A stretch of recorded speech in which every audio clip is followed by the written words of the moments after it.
Dear students, welcome to Abbas Mathematics 10th Standard Algebra 3rd Chapter அணிகள்.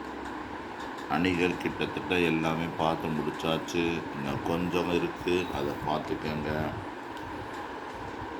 இது நடக்காத எதுவும் இருந்துச்சுன்னா நீங்கள் கமெண்டில் கொடுத்து கொடுத்து எந்த சமயம் சொல்லி நட சொல்லுங்கள், அதை நடத்திடுவோம். இன்னும் ஒரு 9 நாள் தான் இருக்குது உங்களுக்கு எக்ஸாமுக்கு. 28 எக்ஸாம்னா 27, 26 தமிழ் படிக்க ஆரம்பிச்சிடணும். அதுக்குள்ளேயும் மற்ற சப்ஜெக்டு நடத்தாத நீங்கள் படிக்காத சில பகுதிகளை படிச்சிருங்க. இங்கே கொடுத்துருக்கிறது A = 1, 2, 1, 3 மற்றும் B = 4, 0, 1, 5 எனில் A - B whole transpose is equal to B transpose minus A transpose என்பதை சரிபார்க்க. இந்த மாதிரி சரிபார்க்கங்கிற கணக்கு வந்துச்சுன்னா நமக்கு ரொம்ப நல்லது. Left hand side right hand side தனித்தனியாக கண்டுபிடிக்கணும். கண்டுபிடிச்சி முடித்தா கடைசியில் ஒரு முக்கியமான விஷயம் இருக்குது. லெஃப்ட் ஹேண்ட் சைடை சமன்பாடு 1, ரைட் ஹேண்ட் சைடை சமன்பாடு 2ன்னு வச்சுக்கிறோம். நீ ஒரு வேளை அந்த கூட்டல் கழித்தலில் தப்பு விட்டாலுமே கடைசியில் சமன்பாடுகள் 1 மற்றும் 2லிருந்து எடுத்துட்டு LHS = RHS அல்லது கணக்கு எழுதிட்டு A - B whole transpose = B transpose minus A transpose எழுதி என நிறுவப்பட்டதுன்னு எழுதினா அது உனக்கு 1 மார்க்கு கிடைக்கும். அதனால் எந்த கணக்கையுமே விட்டு வந்துடாதீங்க. ஆனால் அதில் இந்த நிரூபிக்க சரிபார்க்குங்கிற கணக்கில் கண்டிப்பாக இந்த மாதிரி எழுதி சரிபார்க்கப்பட்டது நிரூபிக்கப்பட்டதுன்னு எழுதிட்டு வந்துடுங்க. ஒரு வேளை நீங்கள் மேலே ஓட்ட ஸ்டெப்பு எதுவும் மிஸ்டேக்காக இருந்தாலும் அந்த கடைசி ரிசல்ட்டுக்கு உங்களுக்கு மார்க்கு கிடைக்கும். இப்போ சம்மில் கொடுத்துருக்கிறது A - B. A எழுதியாச்சு, -B எழுதியாச்சு. அடுத்து டைரெக்டாக மைனஸ் பண்ணிடலாம், அல்லது இதை உள்ளக்க மைனஸால் மல்டிபிள் பண்ணிவிட்டு அது ரெண்டையும் ப்ளஸ் பண்ணலாம். அந்த மாதிரி மைனஸால் மல்டிபிள் பண்ணிவிட்டு அப்புறம் ப்ளஸ் பண்ணியிருக்காங்க. அதுவும் இஷ்டம் தான். இப்போ 1 - 4, 2 - 0, 1 - 1, 3 - 5 டைரெக்டாக அந்த ஸ்டெப்புக்கு வந்துடும்.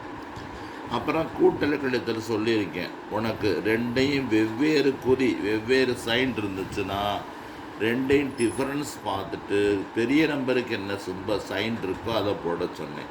ரெண்டையும் மைனஸ் பண்ணால் 3, பெரிய நம்பர் வந்து -4, அது -3. 2 + 0 2, இது 0, இது -2. இதை என்ன செய்ய சொல்லியிருக்காங்க? டிரான்ஸ்போஸ் பண்ண சொல்லியிருக்காங்க. டிரான்ஸ்போஸ்னால் என்ன? ரோவை காலமாக மாற்றி எழுதுறது, செங்குத்தாக உள்ளதை படுக்கை விஷம் எழுதுறதுங்க. அது சமன்பாடு 1ன்னு வச்சுக்கோங்க. அப்புறம் right hand side B transpose A transpose எழுதியாச்சு. ரெண்டையும் மைனஸ் பண்ண சொல்லியிருக்கு, மறந்துடக்கூடாது. A transpose minus B transpose minus பண்ண சொல்லியிருக்கு. சம்மில் வந்து ஆக்சுவலாக இது A transpose minus B transpose தான் இருக்கணும். அப்போ A transpose minus B transpose ரெண்டையும் மைனஸ் பண்ணியாச்சு. அது ரெண்டையும் மைனஸ் பண்ணி பார்த்தாலும் நம்ம ஏற்கனவே உள்ளதை பார்த்தாலும் 2 சமமாக வந்திருக்கு. இதை பற்றியெல்லாம் இந்த மாதிரி முடிவு 1 மற்றும் 2லிருந்து A - B whole transpose = A transpose minus B transpose என சரிபார்க்கப்பட்டது அப்படின்னு எழுதிட்டோம்னா நமக்கு இதுக்கு மட்டும் 1 மார்க்கு, இங்கே உள்ளதுக்கு 2, 4 மார்க். புரிஞ்சிருச்சா? அவ்வளவுதான். அடுத்த சம் பாருங்கள். ABC 3 ஆன்சர் கணக்கு கொடுத்துருக்கு. A + B + C = A + B + C. இதுக்கு பேர் அசோசியேட்டிவ் ப்ராப்பர்ட்டி. இந்த பண்புக்கு பேர் என்னது? அசோசியேட்டிவ் ப்ராப்பர்ட்டி, சேர்ப்பு விதி. இந்த பண்புக்கு பேர் சேர்ப்பு விதி. இந்த பண்புக்கு பேர் என்ன? சேர்ப்பு விதி. அந்த சேர்ப்பு விதியை தான் நம்ம நிரூபிக்க போகிறோம். ஃபஸ்ட்டு என்ன சொல்லியிருக்குன்னா ப்ராக்கெட்டில் தான் பார்க்கணும். பி ப்ளஸ் சி இந்த அருக்கு ஏபி கொடுத்துட்டாங்க, ஏபிசி கொடுத்துட்டாங்க. நம்ம வந்து பி ப்ளஸ் சி தான் கண்டுபிடிக்கணும். பி ப்ளஸ் சி பிஇசி எழுதியாச்சு. இதை டைரெக்டாக ப்ளஸ் பண்ணி போட்டுடலாம், இந்த ஸ்டெப்போட தேவையில்லை. 2 + 8 10, 3 + 3 6, 4 + 4 8ன்னு டைரெக்டாக ப்ளஸ் பண்ணி போட்டாச்சு. மறுபடியும் என்ன செய்யணும், ஏ ப்ளஸ் பி ப்ளஸ் சி கேட்டிருக்கு. அப்போ ஏ எழுதிட்டு இந்த பி ப்ளஸ் சி கண்டுபிடிச்சதை எழுதணும். இது ரெண்டையும் மாதிரி ப்ளஸ் பண்ணிடணும். டைரெக்டாக ப்ளஸ் பண்ணி போட்டாலும் சரி, இந்த ஸ்டெப்பு போடாமல் போட்டாலும் சரி, ஸ்டெப்பு போட்டாலும் சரி, இது ரெண்டையும் ப்ளஸ் பண்ணால் உங்களுக்கு 14 9 9 4 10 -3 -4 5 -6. இது ஒரு சமன்பாடு 1. லெஃப்ட் ஹேண்ட் சைடு கண்டுபிடிச்சாச்சு. அதுக்கடுத்து ரைட் ஹேண்ட் சைடு கண்டுபிடிக்கணும். ரைட் ஹேண்ட் சைடில் ப்ராக்கெட்டில் எது ஃபஸ்ட்டில் இருக்குன்னா ஏ ப்ளஸ் பி தான் ஃபஸ்ட்டில் இருக்குது. அதனால் ஏ ப்ளஸ் பி எழுதிக்கணும்.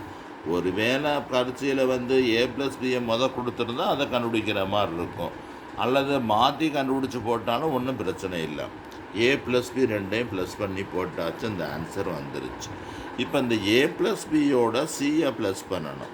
அந்த சி ஏ ப்ளஸ் பி இந்த இருக்குது, சி இந்த இருக்குது, ரெண்டையும் ப்ளஸ் பண்ணியாச்சு. இந்த 2 ஆன்சர் ஒன்றா வரணும்.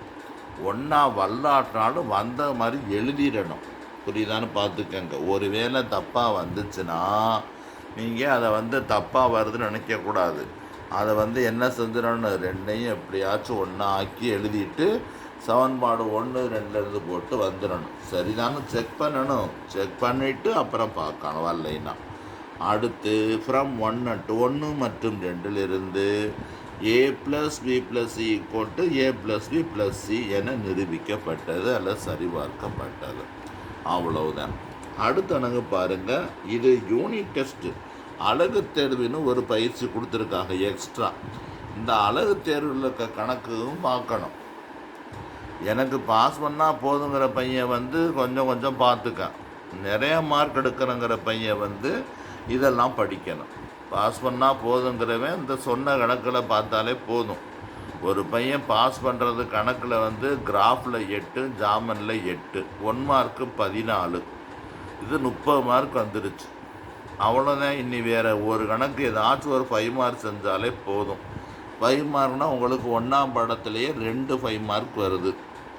அப்புறம் அணிகளில் 1 3 5 மார்க்கு, நிகழ்த்தவில் 1 4 5 மார்க்கு, அப்புறம் அல்ஜீப்ராவில் 1 5 5 மார்க்கு, பகுமுறை வடிவியல் அதாவது அந்த எம்கோணத்தின் பரப்பு கண்டுபிடிக்கிறது 6 5 30. பாருங்கள், அப்போ ஒன்றுமே படிக்காமல் கொஞ்சம் பாடத்தை படிச்சுட்டு போனாலே உங்களுக்கு 70 மார்க் 80 மார்க் வந்துடும். வருஷம் பூரா படித்து 30 40 எடுக்க முடியாதுன்னா அது ரொம்ப என்ன சொல்கிறதுனே தெரியலை. ஒரு வாரம் போதும் இந்த மேத்ஸ் பார்க்குறதுக்கு. எங்களை போல ஆள்கிட்ட ஒரு வாரம் வந்தீங்கன்னா கண்டிப்பாக 70 80 தான் தாண்டும். இதை பாருங்கள், நல்லா கவனித்து பாருங்கள், புரியுதானு பாருங்கள், இதன்படி செய்யுங்க. 100 மார்க்கே எடுத்துடலாம். அப்போதைக்கு நீங்கள் நினைப்பீங்க, ஆஹா இந்த கிளாஸை வந்து நம்ம ஆரம்பத்திலே மிஸ் பண்ணி விட்டோமே அப்படின்னு அப்போ நினைப்பீங்க. சரி, அடுத்த வருஷம் சொல்லுங்கள், உங்கள் ஃப்ரெண்ட்ஸு ரிலேட்டிவ்ஸ்கிட்ட சொல்லுங்கள். ஆன்லைன் கிளாஸும் இருக்குது. இந்த சும்மா உங்களுக்கு டீச் பண்ணுற மாதிரி இது என்ன கிளாஸ், இது சும்மா ஒரு கிளாஸு, அந்த கிளாஸை வச்சு நடத்தி நம்ம மார்க் எடுத்தாலும் சரி. இப்போ பாருங்கள், A = cos θ 0 0 cos θ sin θ 0 0 sin θ A² B² = I2 என காட்டு. I2னா அலகணி 1 0 0 1. A²னா நான் நேற்று சொன்ன மாதிரி தான். A²னா ஏயை அப்படியே ஸ்கொயர் பண்ணிடக்கூடாது. A²னா A × A அந்த மாதிரி 2 தானே எழுதிக்கிட்டு அந்த ஃபஸ்ட் ரோ ஃபஸ்ட்டு காலம் பெருக்கணும். இந்த ஃபஸ்ட் ரோ ஃபஸ்ட்டு காலம் பெருக்கணும்னா அந்த ஸ்டெப்பு வந்துடும். இந்த பாருங்கள், first row first column, first row second column, second row first column, second row second column, இந்த மாதிரி பெருக்கிட்டோம்னா cos² θ + 0 0 + 0 0 + தெரியாதுன்னா கேட்கணும் தான். அதே மாதிரி பி ஸ்கொயர்னா பி இன்ட்டு பி ரெண்டு எழுதி பெருக்கும்போது இது sine square 0 sine square 0 sine ஸ்கொயர்னு வரும். ரெண்டையும் ப்ளஸ் பண்ணிடணும். ப்ளஸ் பெருக்கல் தெரியாதுனா கேட்டுக்கிறானோ. ரெண்டையும் ப்ளஸ் பண்ணிட்டோம்னா cos A square plus B square equal to A square உள்ள வேல்யூ ப்ளஸ் பி ஸ்கொயர் உள்ள வேல்யூ எழுதியாச்சு. இது ரெண்டையும் ப்ளஸ் பண்ணால் cos square theta plus sine square theta 0 plus 0 0 plus 0 cos square theta plus sine square theta. அப்போ cos square theta sine square theta ஒரு முக்கியமான formula 1, இது 0 0 1. அப்போ இந்த 1 0 0 1 தான் என்ன சொல்கிறது, I2ன்னு சொல்கிறது. இதைத்தான் இவன் நிரூபிக்க சொல்லியிருக்காங்க. அப்போ A square plus B square equal to I2ன்னு நிரூபிச்சாச்சு. பாருங்கள் எவ்வளோ ஈஸியாக இருக்குன்னு பாருங்கள். இதுலேயும் இன்னும் நிறையா சம் இருக்குது அழகு தேர்வுலையும். உங்களுக்கு தெரியாதுன்னா தேடி பார்த்து என்னை காண்டாக்ட் பண்ணுங்கள். உங்களுக்கு அருமையாக சொல்லித்தரேன். ஈஸியாக மார்க் எடுத்துடலாம். பாய்.